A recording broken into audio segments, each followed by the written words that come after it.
How far will the new entry-level Tesla Model 3 Standard Range Plus go on a full charge in reality? And how much further will the more expensive long-range performance go? What about a Polestar 2? How far will that go on a full charge in reality? Will it go further than the entry-level Tesla? Will it get close to the Model 3 performance? We're going to find out in this video. We're also going to find out what happens when they do run out of charge. Do they slowly bring you to a halt, nice and steady? Or do they suddenly just conk out and leave you stranded? Well, to find out, I'm going to drive these cars non-stop around the M25 until they're completely out of charge. Here we go again, another EV range test. This is going to take a bit of a while, I think. Fortunately, we'll edit the video down for you so that it's manageable. You don't have to live it with me real time. This Tesla has a full battery and I've got 249 miles of range. That's what it reckons it's going to be able to do. Richard, in the Model 3 Performance, how much range does it say your car has right now? 307 miles of estimated range. So you've got almost 60 miles more than me. Again, it's in the Polestar 2. What's the range that it's saying it's got? At the moment I have left 260 miles of range. Not really much more than me, just a little over 10 miles. So it's going to be interesting to see how this plays out between this entry-level Tesla and that Polestar 2. Who's your money on, the Tesla or the Polestar? My money is on the Tesla, just about. And Gintz, in the Polestar 2, what do you reckon? I have a feeling that Tesla's still going to win this. Well, we shall see. So we have some rules of the game. We're going to drive these cars like we'd be driving them normally. That involves going at the speed limit. We can eke out as far as we can get to make sure we get somewhere close to a charge before we conk out. If you want the heater on, you have the heater on. If you want the heated seat on, you have it on. You operate it like you would your own car. There's no point driving a car that costs over £40,000 and not having the heated seat on if your bottom is cold as the otherwise. Why pay all that money? Let me tell you a little bit about this Tesla Model 3 Standard Range Plus. So it starts from just over £40,000. They have a single electric motor, it drives the rear wheels, and it puts out 271 horsepower, 405 newton meters of torque, which I think that's not a lot when you compare it to the Performance, which has over 400 horsepower, but it's still really quick. Look, I'm doing 50 miles an hour, I'm going to accelerate. Watch this. That's 70 like that. It's rapid. You still get that electric car instant acceleration buzz, even from 50. Makes it fun, though that does use up your charge, so I'm not going to do that too often. Give you some context of where we are on the M25. This is the exit here for Brands Hatch Racing Circuit. It's one for the petrol heads, not the EV heads. We're probably going to see that again in about an hour and a half, 2 hours. We're reaching another landmark, and this is the Dartford Crossing. There's the bridge, which is for clockwise. We're going anti-clockwise around the M25, so we're going to take the tunnel. Now, I've got to remember to pay the toll charge for this, because in the past you used to stop at a barrier, but that caused traffic jams. So what they do now is just read your number plate. The problem with that is that you go use it, and you forget to pay it later on because, you know, you've got a busy life and stuff, and then you get a fine through the post. Oh, my headlights have come on automatically. Speaking of which, the headlights on the Tesla Model 3 have been upgraded. They are now matrix LEDs. Though bizarrely, they don't work fully in the usual matrix way of blanking out part of their beam, because Tesla is still working on the software to do that. And once they figured it out, they'll update it remotely. So you have matrix LEDs that can't do matrix LED stuff for now. Anyway, we're exiting the tunnel now. Right, we're doing a quick emergency pit stop, getting off the motorway very quickly. Now, this would be an opportunity where I'd probably get and charge the car a little bit while I'm having a wee. Actually, I wouldn't, because I'm absolutely bursting and I won't be able to hold it in while I'm trying to plug the car in and all that kind of faff. What's that all about? It's because I accelerated then to get over the box junction. I thought I was going to crash into the back of the Polestar. It's got a nice rear end, that car has. Really good looking. It looks way better than the Teslas. It really does. It's a nice bit of design. The Teslas, there's something a little bit kind of guppy-like about them. You know what I mean? That Polestar. It's slightly raised up as well. It's quite tall. It still looks like a normal hatch, but it's taller. Oh, God, I feel so relieved now. That was awful.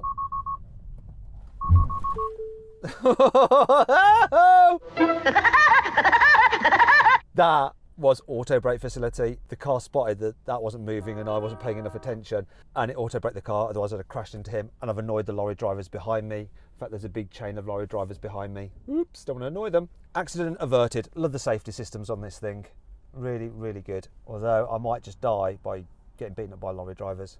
Okay, back on the M25, feeling more relaxed. This Tesla has 73% of its battery left. What that means in terms of remaining range, I have to press this button here, go onto display, swipe up to change that from energy display to energy into distance, and now it says I've got 185 miles left. That's a bit of a faff to be able to switch between the two.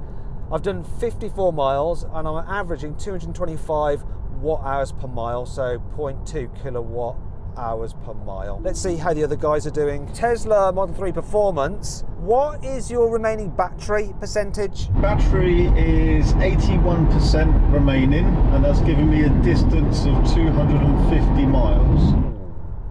And what is your power usage so far? Power usage is 264 watt hours per mile. A little bit more than me, but not that much. Okay then, Polestar, how are you doing? I have left 68% of battery, and that is 170 miles of range. Oh dear, already it's looking like you may drop out first. So what is your energy consumption? At the moment it is 36.1 kilowatt hours per 100 miles. I mean, we've basically been driving along in convoy. The energy use of that is just way more than these Teslas.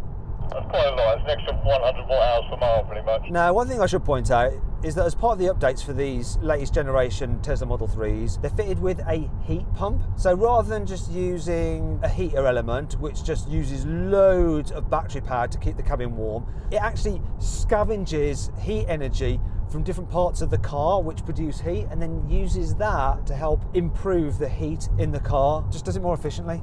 It's little bits like that where Tesla's just thought of ways to manage the battery use better.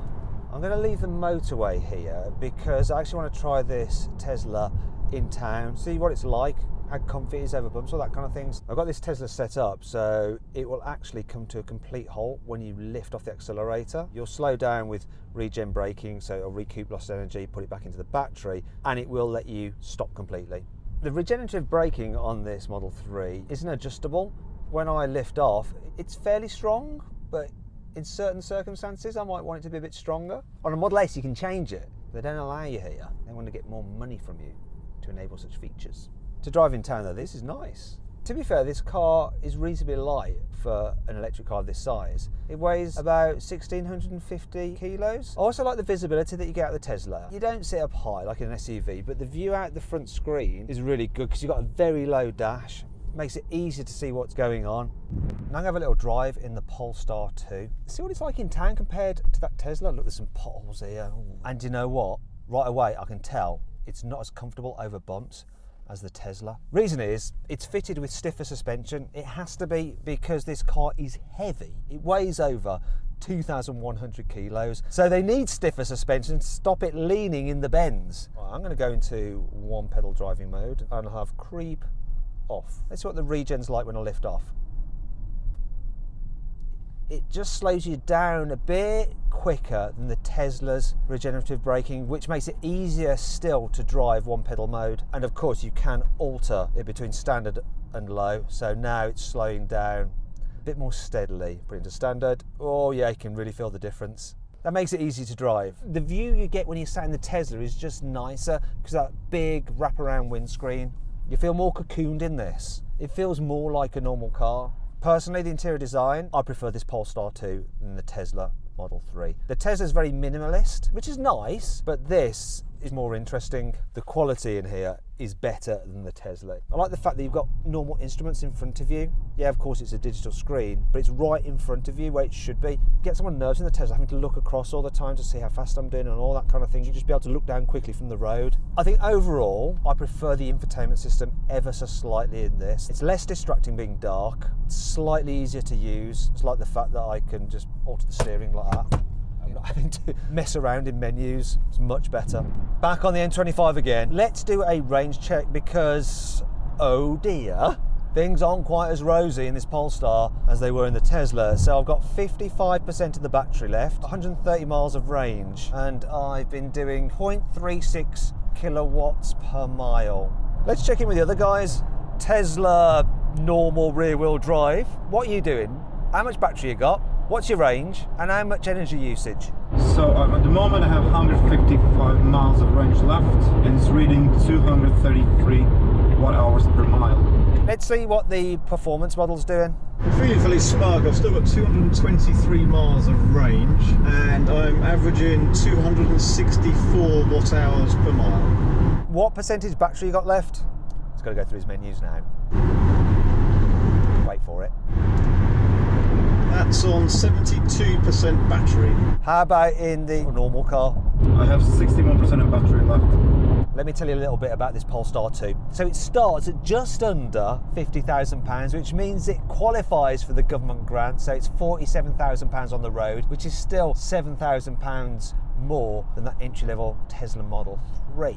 However, you do get two motors instead of one, so it is all-wheel drive. You get a lot more power, 408 horsepower and 660 newton meters of torque, but obviously it's hamstrung by the extra weight, so the difference in performance between the two isn't quite so much. I'm doing 50, I'm going to accelerate now.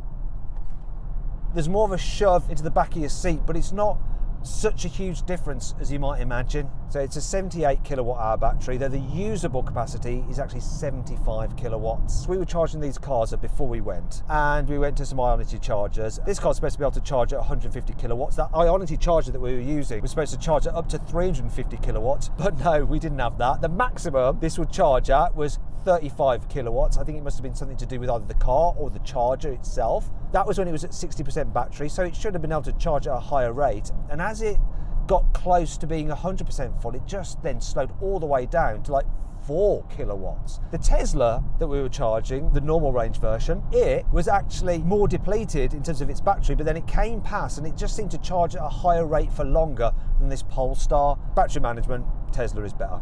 We're coming up to Cobham services, so that's one full lap of the M25. I'm going to get off here because I need another toilet break. We've done 129 miles. This thing's doing 0.36 kilowatts per mile. Oh, I've just reset the computer and it doesn't have it from last charge. Brilliant, that's just an arse wipe. It was 129 miles. Remember that, we're going to have to work this out. Anyway, let's see how the other cars are doing. I've got 29% of battery remaining after one lap of the M25, which says it's a range of 65 miles. How are you doing in the Tesla Model 3 entry-level car? So I got 92 miles left in battery, it's reading 224 watt hours. Okay, so quite a lot better. How about the Model 3 performance? So after one lap of the M25, I've got 163 miles remaining, which is 53%, and I've averaged 271 watt hours. Teslas are smashing it. Joining the motorway again in the Tesla Model 3 performance, and this will give me the opportunity to actually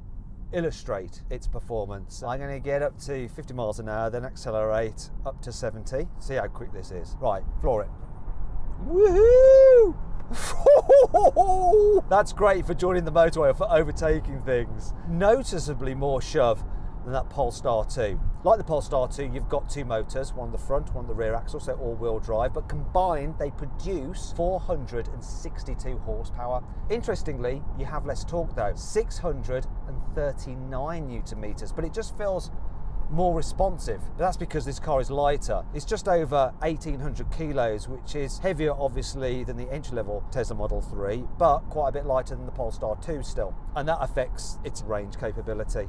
This car has 134 miles remaining, come up 43% of battery, switch that back, and it says I've done 147.7 miles, we use 42 kilowatts, we're averaging 286 watts. That's all right, it's doing well. Let's see how the other cars are doing. So how is the Tesla Model 3 Standard Range Plus doing? I have 60 miles left in the battery, which is 24%, and I'm doing 234 watt hours. How about the Polestar? I bet you're not doing quite so well. 30 miles of range left, 15% of the battery, and that is an average of 39.3. You might be leaving first, I do feel. Certainly agree with you on that one. So far, I'm pretty impressed with this Model 3 performance, but you do have to pay for it. £56,500. Obviously, that number doesn't include the government grant because you can't get it on the car because it costs over 50 grand. So once again, being a Tesla, the actual battery size isn't listed, but the general consensus is that it's an 82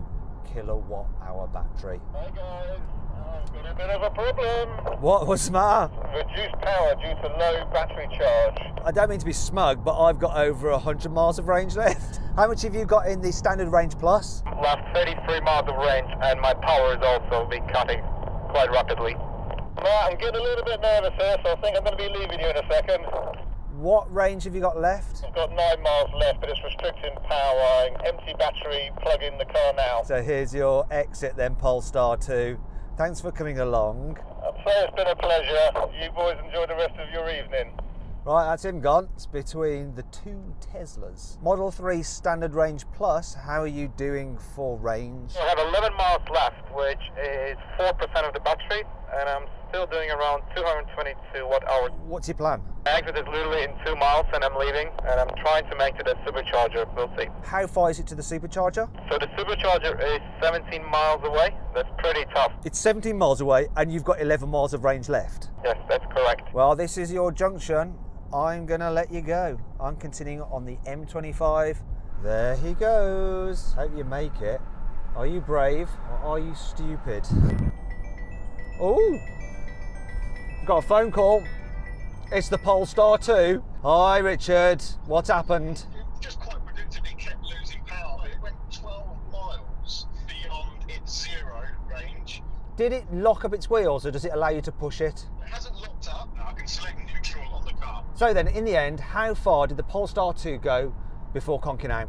In total, 197.1 miles. So just 68% of what it's supposed to do. And what was your energy consumption? It'd be 380 watt hours per mile. Hey, Gint, how you doing, mate? You all right? I just died. You mean the car just died? So the car just gets slower and slower. How many miles did it do? 280.6 miles. 79% of the range. And the other question is, how many kilowatts did it use? 49 kilowatts. So it averaged out about 222 watt hours. Here we are then, coming to Cobham services yet again. So that's 2 full laps of the M25. So I've got 15 miles of range left. I think it's about 16 or 17 miles to that supercharger. There's been a development. I've got no miles of range left. I'm about to leave the motorway to go to this charger. So supercharger is just in here apparently, to the left at the Hilton Hotel. No, what do I do here? There's a barrier there. Please use other machine. Okay, I don't understand this. Drop off for free. Okay. I'm dropping off. Can I have it for free? Well, I'm not actually, I'm on charging, aren't I? Will it take me directly to the supercharger? Let's have a look. Oh, look at this! It's like Tesla heaven. There's loads of superchargers. Oh, I'm fine. I've got the ability to keep on going, so I'm gonna keep on going. So we hit 0 miles at 274. We're now at 278.8 miles. Still going. I'm sick of going round and round and round. Gonna have to turn round and go the other way, see if that will help me out. Just felt another drop off in power. I got my foot to the floor and it's doing 20. We must be close now. It's really good how it steadily decreases the power. Vehicle shutting down. Let's see if we can get to the charger. Oh, come on! Come on. This is it. It's pretty much dead. I'm going to get to a supercharger. Oh, it's starting to shudder. It is shuddering. Oh, and that's it. It's literally just stopped. And I need to reverse. Let me reverse. No, I need to reverse into place. In order to be able to push it, I need to put it into tow mode. Right, that's the brake off, I think.